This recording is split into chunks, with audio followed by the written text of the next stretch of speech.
പ്രജിത, ഈ BJP നേതാവ് AN Radhakrishnan ഉൾപ്പെട്ട ഒരു വൻ തട്ടിപ്പിന്റെ കഥ ഇന്നലെ മുതൽ കേൾക്കുന്നുണ്ട്. അത് പകുതി വിലയ്ക്ക് സ്ത്രീകൾക്ക് ഇരുചക്ര വാഹനം കൊടുക്കുന്നു പറഞ്ഞ ഫ്ലക്സ് നമ്മുടെ ഓഫീസിന്റെ പുറത്ത് തന്നെ ഉണ്ടായിരുന്നു.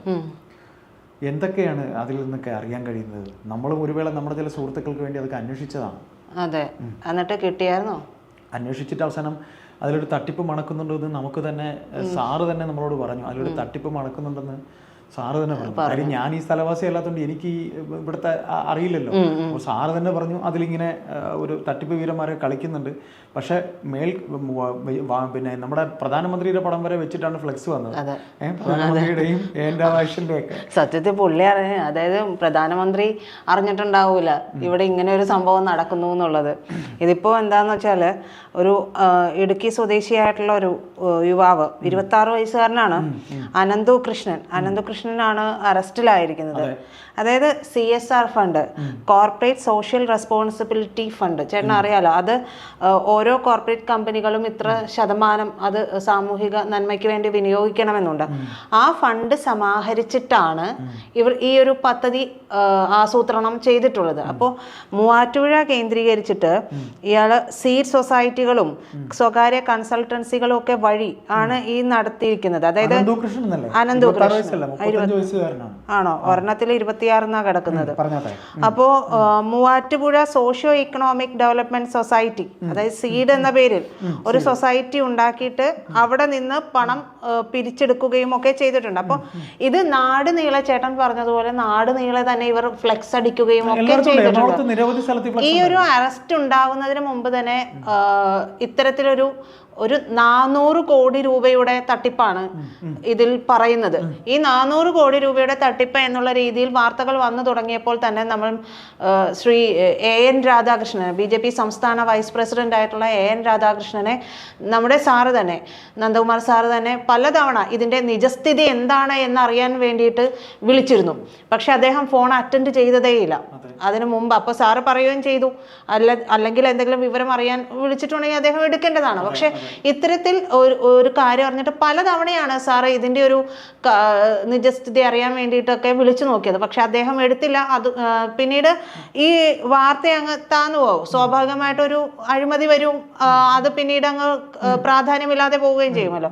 പക്ഷേ ഇതിപ്പോ ഒരു 1200ഓളം യുവതികളാണ്, സ്ത്രീകളാണ് പരാതി നൽകിയിട്ടുള്ളത് വിവിധ സ്റ്റേഷനുകളിലൊക്കെ ആയിട്ട്. അതിലൊരു യുവതി മുഖ്യമന്ത്രിക്ക് നേരിട്ട് പരാതി അയക്കുകയും ചെയ്തിട്ടുണ്ട്. അതിൻ്റെ ഇതിലാണ് അന്വേഷണത്തിന് ഉത്തരവിട്ടതും. ഈ അന്വേഷണം നടന്നു വന്നപ്പോൾ ഈ അനന്തുകൃഷ്ണൻ പിടിയിലായിട്ടുള്ളതും. അനന്തുകൃഷ്ണനുമായി ചേർന്നുകൊണ്ടാണ് ഇത്തരത്തിൽ ഒരു, അതായത് വുമൺ ഓൺ വീൽസ് എന്ന് പറഞ്ഞിട്ടാണ് ഈ പദ്ധതി ആസൂത്രണം ചെയ്തിട്ടുള്ളത്. അപ്പോൾ ഇത്തരത്തിലുള്ള ഫണ്ടൊക്കെ, അതായത് CSR ഫണ്ട് എന്ന് പറയുമ്പോൾ ഏറ്റവും ആളുകൾക്ക് മനസ്സിലാവാനുള്ള ഒരു ഉദാഹരണം എന്ന് പറയുന്നത് കിഴക്കമ്പലത്തെ പ്രവർത്തന മാതൃക എടുത്താൽ നമുക്ക് മനസ്സിലാകും. കാരണം 2020 അവിടെ പ്രവർത്തിക്കുന്നത് മുഴുവൻ അവരുടെ CSR ഫണ്ട് ജനങ്ങൾക്ക് വേണ്ടി വിനിയോഗിച്ചിട്ടാണ്. അതെ, അത് വൻ വിജയമാണ്. അതുകൊണ്ടാണ് അവിടെ തമ്മിലടി മുറുകുന്നതും ജയിക്കുന്നത് അതുകൊണ്ടാണ്. അപ്പോ അത്തരത്തിൽ അതായത് ഇത്തരത്തിലുള്ള ഫണ്ടുകളെ എല്ലാ കോർപ്പറേറ്റ് കമ്പനികളും വിനിയോഗിക്കണമെന്നാണ്. പക്ഷെ പലരും വിനിയോഗിക്കുന്നില്ല. പക്ഷേ ഇത്തരത്തിലുള്ള ഫണ്ട് ഉപയോഗിച്ചിട്ട് ഇപ്പോൾ ഈ അനന്തകൃഷ്ണൻ റിമാൻഡിലാണ് എന്നാണ് വിവരം. അതായത് ഒരു പണം നൽകിയിട്ട് ഒരു 45 ദിവസത്തോളം കഴിഞ്ഞിട്ടും ഇവർക്ക് വണ്ടിയൊന്നും കിട്ടുന്നില്ല. അപ്പൊ സ്വാഭാവികമായും ഒരു അന്വേഷണം ഉണ്ടാകും. ഇദ്ദേഹത്തെ വിളിച്ചു ചോദിക്കുമ്പോൾ, ഈ അനന്തകൃഷ്ണനെ വിളിച്ചു ചോദിക്കുമ്പോൾ അത് ഇന്ന് ശരിയാവും, നാളെ ശരിയാവും എന്ന് പറയുകയാണ്. പിന്നീട് തട്ടിപ്പ് മണക്കുന്നു, അവർ പരാതി കൊടുക്കുന്നു. അത് തന്നെയാണ് ഉണ്ടായിട്ടുള്ളത്. എന്തായാലും ഈ AN രാധാകൃഷ്ണൻ, ജില്ലാ നേതാക്കൾ, ചേട്ടൻ പറഞ്ഞതുപോലെ പ്രധാനമന്ത്രി നരേന്ദ്രമോദി എന്നിവരുടെ ഫ്ലെക്സ് പടങ്ങൾ വരെ വെച്ചിട്ടാണ് നാട് നീളെ ഫ്ലെക്സ് ആയിരുന്നു. അതെ അതെ, നാട് നീളെ ഫ്ലെക്സ് തന്നെയായിരുന്നു ഉണ്ടായിരുന്നു. അപ്പൊ ഇതെല്ലാം വെച്ചിട്ടാണ്. അപ്പൊ ഇതിന് ഈ ഫ്ലെക്സില് അനന്തുവിന്റെ ഫോട്ടോയും ഉണ്ടായിട്ടുണ്ടായിരുന്നു. അതായത് കളമശ്ശേരിയിൽ പ്രൊഫഷണൽ സർവീസസ് ഇന്നോവേഷൻസ് എന്ന സ്ഥാപനം നടത്തി വരികയായിരുന്നു അനന്തു. പിന്നീടാണ് ഈ പദ്ധതി, അതായത് AN രാധാകൃഷ്ണൻ ഇതില്, അതായത് ഈ സംഭവം നടത്തുന്നത് society for innovative growth of Nations എന്ന സംഘടന രൂപീകരിച്ചിട്ടാണ്. അല്ല സൈൻ എന്നാണ് പേര്. സൈൻ, അതിന്റെ ഷോർട്ട് ഫോം ആണ് സൈൻ. അത് രൂപീകരിച്ചിട്ടാണ് എൻ രാധാകൃഷ്ണൻ ഈ പദ്ധതി, സ്ത്രീ ശാക്തീകരണ പദ്ധതി. അപ്പോൾ ഇത്തരത്തിലുള്ള NGO-കളുടെ, അതായത് നാഷണൽ NGO കോൺഫെഡറേഷന്റെ സംസ്ഥാന കോർഡിനേറ്റർ ആണ് അനന്തു കൃഷ്ണൻ എന്നാണ് അനന്തു കൃഷ്ണൻ സ്വയം എല്ലായിടത്തും പറഞ്ഞുകൊണ്ടിരുന്നത്. എന്നിട്ട് പല സ്ഥലത്തും പല രീതിയിലുള്ള പരിപാടികളൊക്കെ നടത്തുകയും അതിന് രാഷ്ട്രീയ നേതാക്കളെ ഉൾപ്പെടെ വിളിച്ചു വരുത്തുകയും ഒക്കെ ചെയ്യുമ്പോഴേക്കും സ്വാഭാവികമായിട്ടും ഒരു ജനപ്രീതി അതിന് കിട്ടുമല്ലോ, വിശ്വാസ്യതയും കിട്ടും. അപ്പോൾ അതിനോട് ചേർന്ന് നിന്നുകൊണ്ടാണ് എൻ രാധാകൃഷ്ണനും ഇത്തരത്തിലുള്ള പദ്ധതിക്ക് കൂട്ടുനിന്നത് എന്ന് വേണം നമ്മൾ മനസ്സിലാക്കാൻ. അല്ലെങ്കിൽ അദ്ദേഹം ഇത്തരത്തിലൊരു ഫോൺ കോൾ ഒരു മുതിർന്ന മാധ്യമ പ്രവർത്തകന്റെ ഒക്കെ ഫോൺ കോൾ ചെല്ലുമ്പോൾ എടുക്കുകയും എന്തെങ്കിലും കാര്യങ്ങൾ ഉണ്ടെങ്കിൽ അത് നിജസ്ഥിതി പറയുകയും ചെയ്യേണ്ടതാണ്. അപ്പോൾ അത് അദ്ദേഹം ചെയ്തിട്ടില്ല എന്നിരിക്കെ തന്നെ എല്ലാവർക്കും തന്നെ അടുപ്പമുണ്ട്. അപ്പോൾ എടുക്കാതിരിക്കുക എന്ന് പറയുമ്പോൾ അതിലെന്തോ എവിടെയൊരു സ്പെല്ലിംഗ് മിസ്റ്റേക്ക് ഉണ്ടെന്ന് നമ്മൾ മനസ്സിലാക്കേണ്ടിയിരിക്കുന്നു. അപ്പോൾ ഈ സംസ്ഥാന BJP സംസ്ഥാന നേതാക്കൾ എന്ത് ചെയ്തു എന്ന് വെച്ചിട്ടുണ്ടെങ്കിൽ, ഈ സംസ്ഥാന നേതാക്കൾ ഇതിലൊരു ശരിയല്ല എന്ന് തോന്നിക്കഴിഞ്ഞപ്പോൾ ഇവരോട് പറഞ്ഞു ഇതിന് വേണ്ടിയിട്ട് ഇറങ്ങണ്ട. ജില്ലാ നേതാക്കളോട് പറഞ്ഞു ഇതിന് വേണ്ടിയിട്ട് നിങ്ങൾ ഇറങ്ങാൻ നിൽക്കണ്ട എന്നൊരു വിലക്ക് കൊടുത്തു.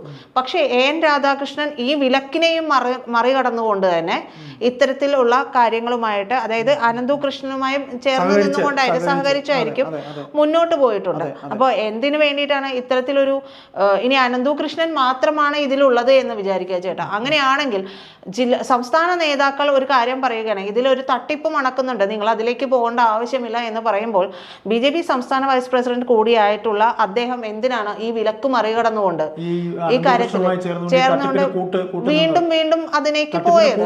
അല്ലെ, അതെ അതെ, അത്തരത്തിൽ പോയത് എന്നുള്ളതാണ് അവിടെ ചോദ്യം. അതായത് ഞാൻ പറയാം, HDFC എറണാകുളം ഈയാട്ടുമുക്ക് ശാഖയിൽ 2 അക്കൗണ്ടുകളിലായിട്ട് ഒരു വർഷത്തിനിടെ 400 കോടി രൂപയാണ് വന്നു പോയിരിക്കുന്നത്, ട്രാൻസാക്ഷൻ വന്നു പോയിട്ടുള്ളത്. അപ്പോൾ ഇത്തരത്തിലുള്ള കാര്യങ്ങൾ നടന്നിട്ടുണ്ട് എന്നുള്ളത് കൊണ്ട് തന്നെ ഇത് തട്ടിപ്പ് നടന്നു എന്നുള്ളത് നമുക്ക് വ്യക്തമാണ്. പക്ഷേ ഇതിപ്പോ ഇതിൽ കരുവാക്കപ്പെട്ടത് അനന്തു കൃഷ്ണനാണ് എന്ന് നമുക്ക് പറയേണ്ടി വരും. കാരണം വിലക്ക് മറികടന്നുകൊണ്ട് കൂടി സംസ്ഥാന നേതാക്കൾ ഒന്നടങ്കം തീരുമാനിച്ചു പറഞ്ഞ ഒരു വിലക്ക് മറികടന്നുകൊണ്ട് ഒരു സംസ്ഥാന നേതാവ് തന്നെ ഇത്തരമൊരു തട്ടിപ്പുമായി ബന്ധപ്പെട്ട് മുന്നോട്ട് പോകും.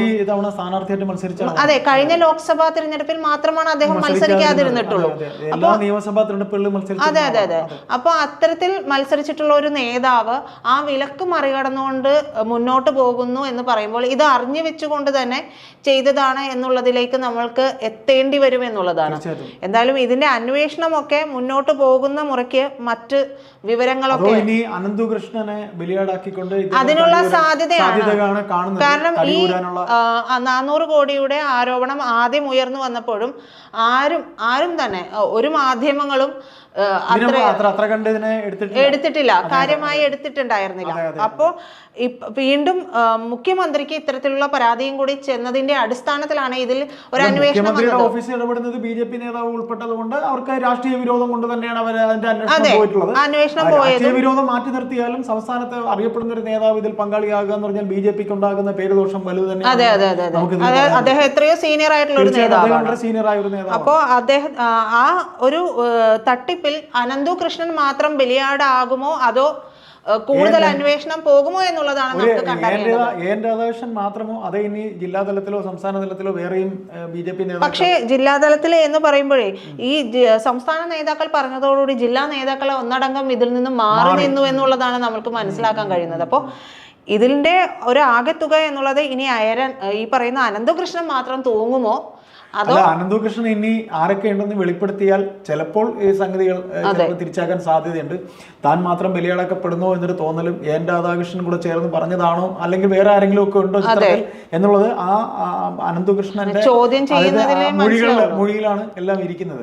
ഏതായാലും നമുക്കിതിൽ പറഞ്ഞു വയ്ക്കാനുള്ളത് ഒരു സംസ്ഥാന നേതാവ് ഈ പറയുന്ന പോലെ ഇതിൽ പങ്കാളിയായത് ഒരു വലിയ തെറ്റ് തന്നെയാണ്. BJP പോലെ കേന്ദ്രം ഭരിക്കുന്ന പാർട്ടി പിന്നെ കേരളത്തിൽ അവർക്കൊരു വളക്കൂറുള്ള മണ്ണുണ്ടാക്കാൻ ശ്രമിക്കുമ്പോൾ ഇത്തരത്തിലുള്ള വൻ തട്ടിപ്പുകൾക്ക് കൂട്ടുനിൽക്കുക എന്ന് പറയുന്നത് വളരെ മോശമായിട്ടുള്ള പ്രവൃത്തി തന്നെയാണ്.